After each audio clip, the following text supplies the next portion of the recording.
ఐక్రోపేట నియోజకవర్గం నక్కపల్లి మండలం రాజేపేట గ్రామంలో మత్స్యకారుల నిరసన నేటికి 43వ రోజుకు చేరుకుంది. బల్క్ డ్రగ్ పార్క్ స్థాపనకు వ్యతిరేకంగా శాంతియుతంగా పోరాడుతున్న మత్స్యకారులకు నేడు న్యాయవాదులు మద్దతు తెలియజేశారు.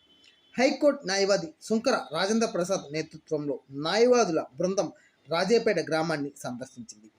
గ్రామ ప్రజల సమస్యలను అడిగి తెలుసుకున్న న్యాయవాదులు పోలీసులు అమలు చేస్తున్న గృహ నిర్బంధంపై తీవ్ర ఆగ్రహం వ్యక్తం చేశారు.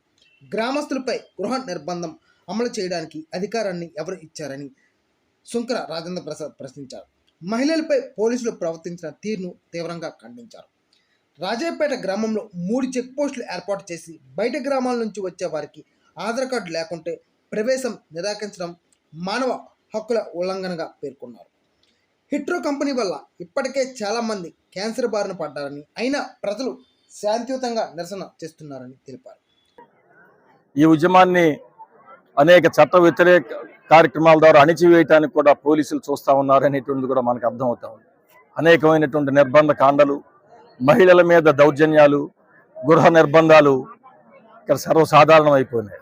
మేము గ్రామంలోకి ప్రవేశిస్తూ ఉంటే మేము న్యాయవాదులు కాబట్టి ఎవరిని అడిగి మనల్ని పంపించారు తప్పితే దాదాపుగా ఈ గ్రామంలో రావడానికి 3 చెక్ పోస్టులను పెట్టి ప్రతి వాళ్ళని మొత్తం పరిశీలించి వాళ్ళ ఆధార్ కార్డులు చూసి కానీ గ్రామంలోకి వదలట్లేదు అంటే నిర్బంధ కాండ ఏ తారాస్థాయికి చేరిందో మనకు అర్థమవుతా ఉన్నది. మన దేశంలో మన రాష్ట్రంలో ఒక గ్రామం నుంచి ఒక గ్రామం వెళ్ళే హక్కు ప్రతి వాళ్ళకి ఉన్నది. 30వ సెక్షన్ ఉన్నంత మాత్రాన ఇతర గ్రామస్తులు ఈ గ్రామం రాకూడదు అనేటువంటిది ఎక్కడా లేదు.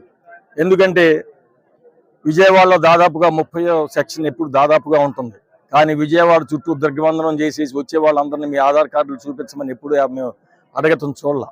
అనేక సందర్భాల్లో 144 సెక్షన్ 30వ సెక్షన్ పెట్టినప్పుడు కూడా ఆ గ్రామాల్లో మీరు సంఘ వ్యతిరేక కార్యక్రమాలు చేయొద్దు, అదేవిధంగా ఉద్యమాలు చేయొద్దు అని చెప్తారు తప్పితే గ్రామాల్లో ప్రవేశించవద్దు అనేటువంటిది ఎక్కడా చెప్పరు.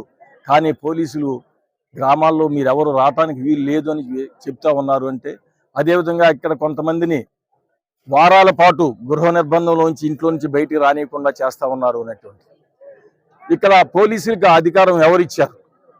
గృహ నిర్బంధం మీరు ఏ విధంగా వారాల తరబడి ఏ విధంగా చేస్తారు? ఇక్కడ జరిగేటువంటి శిబిరం అనుమతి తీసుకుని చట్ట ప్రకారం చేస్తూ ఉన్నప్పుడు చట్ట ప్రకారం చేసేటువంటి ఒక ఉద్యమాన్ని సంఘీభావం చెప్పటం చట్ట వ్యతిరేకత ఎందుకు అవుతుంది? వాళ్ళ ఇళ్లలో నుంచి బయటికి ఎందుకు రాకూడదు అని కూడా నేను పోలీసులను ఇక్కడ అడగదలుచుకున్నాను. అంతేకాకుండా వీళ్ళు చాలామంది చెప్తా ఉన్నారు ఇప్పటికే ఉన్నటువంటి మందుల ఫ్యాక్టరీ నుంచి ఏ విధమైనటువంటి రసాయనిక వ్యర్థాలు సముద్రంలోకి పోవటం లేదు, శుద్ధి చేసి పంపుతున్నారని చెప్తున్నట్లుగా రెవెన్యూ అధికారులు చెప్తున్నారని చెప్తున్నారు. కానీ ప్రజల స్వీయ అనుభవం ఏమిటన్నట్లయితే అది పెట్టిన తర్వాతే ఇక్కడ ప్రజలు అనేక మంది అనారోగ్యాల పాలవుతున్నారని, క్యాన్సర్తో అనేక మంది మరణించారని, ఇప్పటికీ క్యాన్సర్తో అనేక మంది బాధపడుతున్నామని, అనేక ఇతర జబ్బులతో కూడా మేము బాధపడుతున్నాం. ఈ ఫ్యాక్టరీ పెట్టకముందు ఇటువంటి జబ్బులు మా గ్రామంలో లేవు అని ఇక్కడ ఉన్నటువంటి గ్రామ ప్రజలు చెప్తా ఉన్నారు. మరి వీళ్ళ జీవిత అనుభవం ఒకటి చెప్తా ఉన్నది, మీ దొంగ మాటలు మరొకటి చెప్తా ఉన్నాయి. మరి ఇటువంటివన్నీ పెట్టి మీరు ఈ సామాన్య ప్రజల్ని, గంగపుత్రుల్ని వాళ్ళ జీవితాలకు ఎందుకు దూరం చేస్తారో, వాళ్ళు ఎందుకు చనిపోయేటట్లుగా చేస్తున్నారు? ఇదే అభివృద్ధి అంటే అని కూడా మేము అడగదలుచుకున్నాం. 20,000 ఉద్యోగాలు ఇస్తాము ఈ బల్క్ పార్క్ పెట్టి అని చెప్తా ఉన్నారు. ఇక్కడ దాదాపు 18,000 మంది ఇక్కడ ఇప్పుడు ప్రస్తుతం జీవిస్తూ ఉంటే ఈ 18,000 జీవితాలు తీసేసి మీరు ఇంకో మరో 20,000 మందికి జీవితాలు కల్పిస్తూ ఉంటే ఎవరు నమ్ముతారు అని కూడా మేము ఈ ప్రభుత్వాన్ని అడగదలిచాం.